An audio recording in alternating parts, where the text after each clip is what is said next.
이번 주 암송할 말씀 한 번 더 하기를 원하는데요. 암송할 말씀으로는 우리가 그 구절에 전부 다 암송하려고 하는 건 아니고 그 중에 필요한 부분들만 이렇게 여러분 암송하기 쉽게 좀 줄여서 암송을 계속 하려고 합니다. 그래서 창세기 12장 2절 말씀 이번 주에 암송할 건데요. 우리 한 번 더 같이 읽어보면 좋겠습니다. 시작. 내가 내 이름을 창대하게 하리니 너는 복이 될지라. 아멘. 이 한 주 이 말씀 또 암송하시며 힘을 누리기를 소망합니다. 새해가 시작되고 한 주간 새해 인사들 많이 하셨죠. 새해 복 많이 받으세요. 이런 인사로 많이 하셨을 겁니다. 성경적인 새해 인사 어떤 게 있을까 생각하면서 묵상하다가 오늘 암송 구절이 떠올랐습니다. 복을 받으라고 축복하는 것도 좋지만 우리 그리스도인들은 복 그 자체가 되는 사람들이죠. 그래서 오늘 옆에 분들과 이렇게 한번 좀 새해 인사 나누었으면 좋겠습니다. 이따가도 오늘 하루도 이렇게 인사 나눴으면 좋겠는데요. 새해 복이 되세요 하고 같이 인사 나누면 좋겠습니다. 함께 인사해 볼까요? 새해 복이 되세요.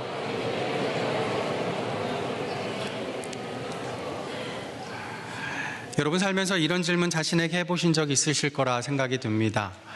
나는 남에게 유익한 사람인가? 이게 남이라고는 했지만요, 사실 남이라는 글자에 점 하나만 빠지면 뭐가 되죠? 님이 되는데 이게 아마 실제적인 질문일 거예요. 나는 님에게 유익한 사람인가? 내 아내, 내 남편, 내 자녀, 내 손주, 내 부모님에게 뭐 돈 막 갖다 주는 사람 말고요. 정말 영적으로, 육적으로 또 마음으로 내가 있음으로 해서 내 주변 사람들이 행복하게 되고 내 주변 사람들이 웃음을 짓는 그런 유익한 사람, 구원의 은혜를, 예수 구원의 은혜를 느끼게 해주는 그런 유익한 사람인가 생각해 볼 필요가 있습니다. 이 질문에 자신 있는 사람도 아마 있으실 거예요. 근데 그렇게 자신 있는 사람은 생각해 보면 그만큼 자신을 모르는 사람일 가능성이 높습니다. 어쩌면 이 질문에 가슴 매는 사람이 진실한 사람일 것이에요. 성전에 나아가서 자신 있게 기도하던 바리새인이 아니라 엎드려 울부짖던 세리를 보시고 예수님 말씀하셨죠. 네가 진실하다고요. 주님 앞에 제대로 선 사람이라면 세리의 고백이 저절로 나오게 될 거예요. 누가복음 말씀이죠. 하나님이여 불쌍히 여기소서 나는 죄인이로소이다. 그렇게 주님 앞에서 진실한 사람이 되면 고민하게 됩니다. 나는 이렇게 부족한데, 실패도 많이 하는데, 상처도 많은데 정말 남에게, 아니 님에게조차 나는 유익한 사람이 될 수는 있을까? 그런 진실한 고민에 빠진 모든 그리스도인에게 오늘 성경은 답을 줍니다. 너는 복이 될지라 하고요. 우리는 새해 복 많이 받는 사람을 넘어서서 복이 되는 사람, 복 그 자체가 되는 사람이 되기를 간절히 원합니다. 이를 위해 오늘 말씀은 세 가지의 삶을 살라고 가르쳐주고 계세요. 첫 번째, 떠나는 삶을 살라고 합니다. 우리 1절 말씀 같이 읽어보겠습니다. 1절입니다. 여호와께서 아브라함에게 이르시되 너는 너의 고향과 친척과 아버지의 집을 떠나 내가 내게 보여줄 땅으로 가라. 아멘. 아브라함을 만나신 하나님은 다짜고짜 떠나라 하십니다.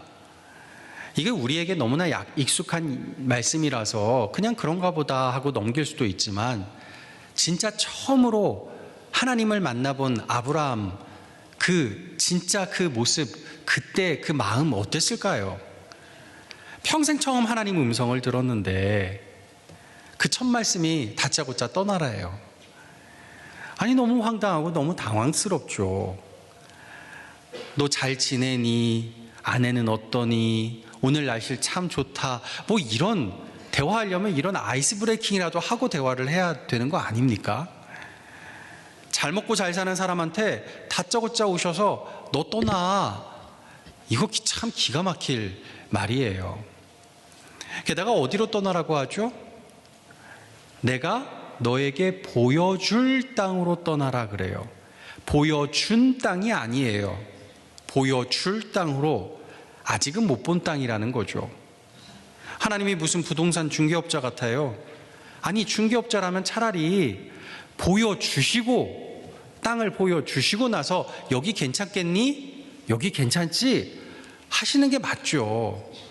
땅 하나 안 보여주고 어딘지도 모를 곳으로 그냥 무작정 떠나래요. 하나님이 땅을 보여주신다고 치죠. 그 땅은 지금 있는 땅보다 더 좋은 땅일까요? 뭐가 좋은 땅일까요? 개발 예정 땅이라서요? 역세권, 숲세권이라서요? 얼마 전에 우리 동네 광고 나온 거 보니까 이 목동학원 근처라고 학세권이라고 부르더라고요. 아, 무슨 세권, 그런 세권이 붙은 걸까요? 이전 교회 제가 부목사로 섬길 때 몇 년 이제 교회 안에 있는 사택에, 교회 내부 사택에 살다가 교회에서 외부 사택으로 나가라 이렇게 이사를 계속 하게 되거든요. 그래서 외부에 있는 아파트를 이제 교회에서 소개해준 이제 부동산 통해서 한 2군데를 소개를 받았어요. 그 중에서 골라라 이제 교회에서 그렇게 이야기를 하셨죠. 부동산 중개업자가 저를 데리고 이제 그 같은 동에 이제 집이었어요. 층이 다른. 두 집을 보는데 두 번째 집에 가서 그러시는 거예요. 이 집이 첫 번째 집보다 1,000만 원이 비싸다는 거예요. 왜 비싸냐 하면서 저를 데리고 부엌으로 가시는데 부엌 틈에 있는 창문 너머로 남산타운이 보여요. 남산타워가 보인다고 정말 손톱맞게 보이는데 그것 때문에 1,000만 원이 비싸다는 거죠. 저는 그거 듣고 기가 막혔어요. 제가 그때 살고 있던 교회 집이, 그 사택이 을지로 명동이었으니까 바로 앞에 남산 있고 남산타워가 눈앞에 보여요. 지겹도록 보이는 그 남산타워. 저희가 우리 동네 살면 어때요? 그 떠다니는 비행기 맨날 보시잖아요. 가까이 보시잖아요. 그 정도로 남산타워가 보이는데 그거 보인다고, 요만큼 보인다고, 비싸다고, 야, 저 집을 내가 뭐하러 가야 되나? 그런 생각을 했었거든요. 하나님이 그런 땅 장사하시는 분인가요? 가나안 땅은 무슨 세권일까요? 아브라함 고향 갈대아 우르는요, 세계 4대 문명 발상지예요. 문명 발상지니까 문세권이죠. 지금 아브라함이 지금 살고 있는 하란 땅은요, 하란이란 뜻이 이 교차로란 뜻이에요. 문명의 교차로란 뜻이에요. 그러니까 하란 땅은 교세권이에요. 교세권. 그런 거에 비해서 가나안 땅은 세권이라고 붙일 이름이 하나도 없어요. 아브라함은 하나님이 보여주시겠다고 하신 땅이 어딘지도 모르고 보여주시지도 않는데 떠나라는 명령에 아멘하고 떠납니다. 그렇다고 땅 잘 만나서 정착했을까요? 아니요. 이때 떠나기 시작하면서 아브라함의 인생의 끝까지 이사하고 또 이사하고 또 이사하고 또 이사해요. 정착을 못해요. 나그네 인생을 살아요. 그러면서 배우죠. 히브리서 11장에 그게 나와요. 아브라함이 이 땅에서 약속의 성취를 받지는 못했지만, 한 곳에 정착을 못했지만 이 땅에서 나그네임을 배웠고, 그래서 자신이 이 땅을 사모하지 않고 저 더 나은 본향 하늘을 사모하며 천국을 찾는 자임을 배우게 하셨다고요. 오늘 본문 1절에서 하나님이 말씀하시는 땅의 의미 무엇일까요? 그 반대의 의미가 나와요. 너의 고향과 친척과 아버지의 집을 떠나라고 했으니까 주님이 주실 땅은 이 말의 반대예요. 무슨 말일까요? 이제껏 세상 살며 내가 믿어왔던 것, 내가 의지해왔던 것, 나에게 익숙한 자리, 안전해 보이는 울타리, 한마디로 세상 삶의 방식, 그것과 정반대되는 삶을 땅이라고 하신 거예요. 주소지가 아니에요. 천국 말씀대로 사는 삶, 하나님 방식대로 사는 삶을 말하는 겁니다. 그런데요, 천국 말씀대로 살면 손해 날 것 같죠? 위험할 것 같죠. 금방이라도 다 무너져 내릴 것 같아요, 내 삶이. 실제로 교회 다니면서도요, 그런 말 하는 분들이 많습니다.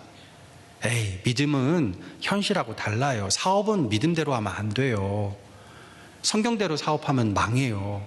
그렇게 말하는 사람이 많아요. 그래서 못 떠나죠. 그럼 교회는 다녀도 평생은 진짜 하늘의 복 못 누리고 살아가는 거예요. 예수도 믿고 세상에서도 잘 사는 것 같아 보이지만 천국 문 앞에 환전소에 가서 천국에서 환전을 하고 나니까 아무것도 환전할 게 없는 사람인 거예요. 빈털털이죠. 영적으로. 너무 불쌍한 사람이에요. 하나님이 1절 끝에 뭐라고 하시죠? 가라 하십니다. 가라. 이 말씀은 히브리어로 레크레카라는 말인데요. 보통은 앞으로 가라, 너 스스로 가라 이런 말인데 이걸 직역을 하면 이렇습니다. 레크라는 말은 가라라는 말이고요. 레카라는 말은 너 자신을 위하여라는 말이에요. 직역하면. 그러니까 직역하면 너 자신을 위하여 가라 이 말이에요. 세상 삶의 방식에서 떠나 말씀대로 사는 삶, 말씀을 향해 가는 삶, 이게요, 누구를 위한 삶이라고요? 하나님을 위한 삶 아니에요. 너 자신을 위한 삶이라는 이야기예요. 바꿔 말하면 세상 삶의 방식을 떠나지 않는 건 누굴 위하지 않는 삶이라는 거죠? 나를 위하지 않는 삶인 거예요. 여러분 자신을 위한 삶을 한번 살아보십시오. 우리가요, 세상 방식대로 산다고 하나님한테 손해날 거 하나도 없어요. 우리가 손해나는 거예요. 여러분 자신을 위해서 하나님 말씀 붙잡고 살아가기를 소망합니다. 하나님 말씀은 단순하고 확실합니다. 믿음과 현실이 다르다고 복잡하게 생각하는 거, 그건 믿음이 아니에요. 세상 삶의 방식에서 떠나서 성경 말씀대로 말씀 믿고 단순하게 사는 삶, 이것이 복이 되는 삶이 출발선인 줄 믿습니다. 두 번째, 붙드는 삶입니다. 떠났으면 붙들어야 돼요. 2절 말씀 우리 같이 한번 읽어보겠습니다. 내가 너로 큰 민족을 이루고 내게 복을 주어 내 이름을 창대하게 하리니 너는 복이 될지라. 아멘. 우리는 복 받는 거 좋아하죠. 공짜라면 공짜로 준다면 양잿물도 받아 먹는다고 하는데요. 주는 것보다 받는 게 더 좋긴 좋아요. 그런데 성경은 어떻게 말씀하죠? 주는 것이 받는 것보다 복이 있다. 이걸 자녀를 키우면서 절실히 깨닫게 돼요. 여러분, 자녀에게 용돈 받으면 기분 좋죠? 자녀에게 용돈 많이 안 받아도 조금만 받아도 뭐예요? 교회 와서 카페 와서 다른 사람들한테 자랑하시죠. 손주가 좀 커가지고 손주가 할머니 할아버지한테 얼마 안 되는 용돈이라도 용돈 드릴게요 하면 그때는 날아다니실 거예요. 받으면 기분이 좋죠. 그런데요, 그보다 더 좋은 건 자녀에게 주는 거 아닙니까? 부모는요, 자녀에게 퍼주고도 기뻐해요. 이거 재산을 준다고 해서 다 기쁜 건 아니고, 재산보다 더 중요한 거, 내 마음에 행복한 감정 줄 때 너무너무 기쁘죠. 무엇보다 예수 구원의 그 은혜, 그걸 내가 퍼주고 또 퍼주면, 그걸 받아 누리는 자녀들, 손주들 보면 그보다 행복한 게 없어요. 사랑은 하는 만큼 주고 싶어줍니다. 받지 못해도 주고 싶어져요. 퍼주고도 더 주고 싶은 게 사랑이죠. 내 안에 복이 모자라서, 내 안에 행복한 감정, 구원의 은혜가 모자라서 퍼줄 게 없으면 그게 참 불행한 거예요. 내가 복을 받아야 하는 형편이 아니라 내 안에 주님의 은혜로 충만하고 내 안에 행복한 감정으로 충만해서 내게서 복의 샘물이 펑펑펑펑 솟아오르는 복의 샘터가 되어서 내 자녀, 내 가족, 내 믿음의 형제자매가 세상에서 복이 모자라서 목말라 애타할 때 나한테 찾아와서 그 복의 샘물을 퍼서 마시고 만족해야 하고 기뻐하고 행복해야 하는 거, 그거 보는 거 얼마나 큰 행복이겠습니까? 이게 진짜 멋진 인생이죠. 누가 우리 안에 이런 복을 채워주고 누가 우리 인생을 이렇게 복이 되게 해준다고 하죠? 하나님. 2절 말씀에 말씀하죠. 내가 너로 큰 민족을 이루게 하겠다. 내가 너에게 복을 주겠다. 내가 너의 이름을 창대하게 하겠다. 한글 번역에는요, 이 내가가 2절 제일 앞부분에 딱 한 번 나오긴 하지만요, 이게 한글이 주어를 자꾸 생략하잖아요. 근데 히브리어로 보면 내가 하겠다, 내가 해주겠다, 내가 해주겠다 3번이나 반복해서 나와요. 세상 삶의 방식에서 떠나서 말씀대로 사는 사람을 이런 멋진 복의 인생으로 바꿔주시는 분 누구라고요? 하나님이 해주시겠다는 거예요. 그러니 우리는 누구를 붙들어야 해요? 하나님을 붙들고 또 하나님을 붙들고 또 하나님을 붙들어야 합니다. 하나님은 아브라함에게 이 땅이 네가 평생 정착할 땅이다 즉각 보여주지 않으셨어요. 이게 말씀대로 사는 삶이다 즉각 보여주시지는 않으셨어요. 그래서 아브라함은 실수도 하기도 하고 실패하기도 해요. 가문을 만나니까 애굽으로 데려가고요, 거기서 자기 목숨 하나 살겠다고 아내를 팔아버려요. 참 나쁜 사람이죠. 그거를 회개하고서도요, 정신 차려야 되는데 또 똑같이 실수를 반복해요. 어쩌면 이게 예수 믿는 우리의 모습이죠. 그래서요, 저는 참 위로가 돼요. 이런 사람이 믿음의 조상, 우리가 믿음을 따라갈 사람이라는 게 저는 너무 위로가 돼요. 나 같은 사람도 따라갈 수 있겠구나, 이런 생각이 들죠. 어쨌든 하나님은 그분의 삶의 방식을 스파르타식으로 밀어붙이면서 가르쳐 주시지 않으세요. 아브라함에게 자유를 주셔요. 자유를 주시지만 방임하시진 않죠. 그의 곁에 항상 있어 주시는 거예요. 그의 곁을 지켜주시면서 말씀대로 사는 삶을 삶에서 터득하게 해주십니다. 이 모든 실수와 실패의 과정에서 아브라함이 한 일은 하나입니다. 하나님만 붙드는 거. 하나님을 붙든다는 건요, 먼저 믿음이 있어야 돼요. 무슨 믿음이요? 하나님이 내 곁에 계시다는 걸 믿는 거예요. 믿지도 못하고 어떻게 하나님 붙들어요? 어떻게 의지해요? 내 옆에 계시다는 걸 모르면.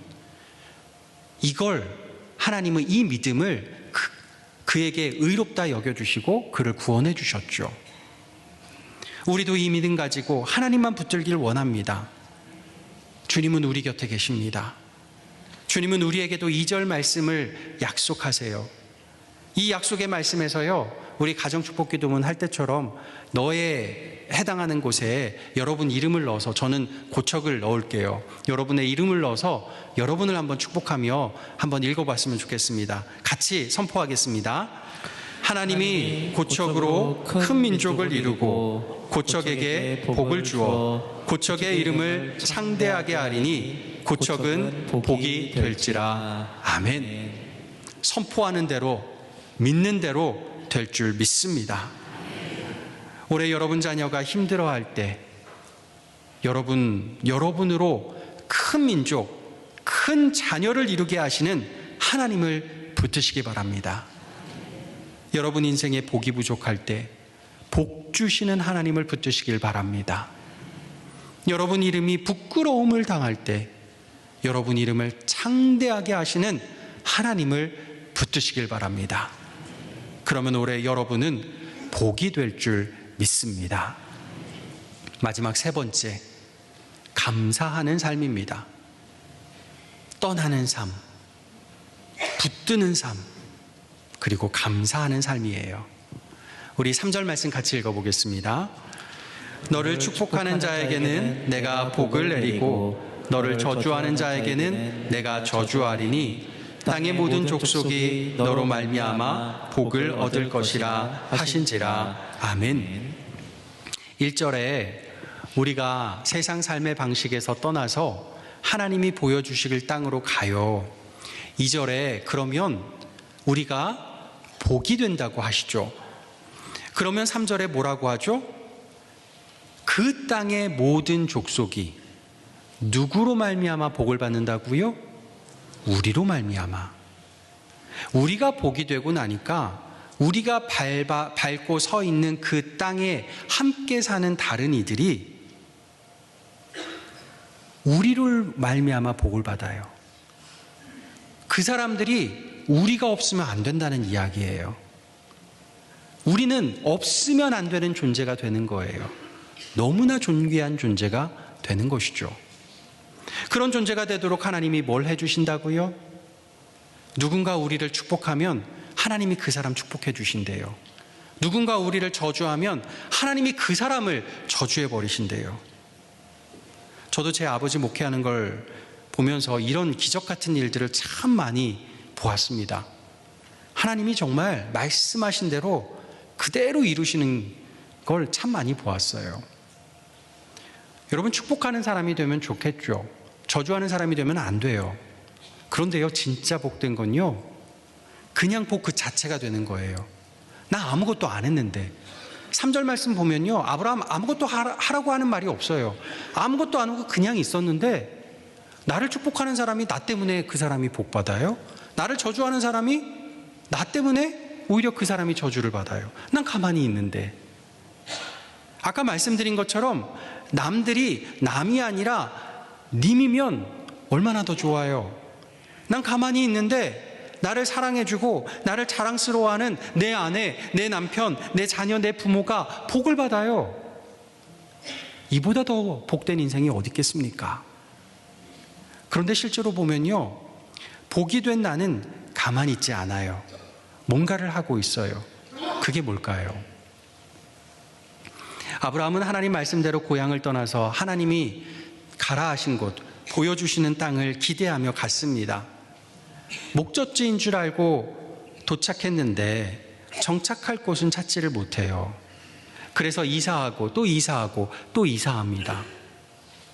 저도 미국 유학을 끝내고 한국에 돌아와서 우리 고척교회 오기 전까지 한 13년 정도 동안 세보니까 이사를 10번 했어요.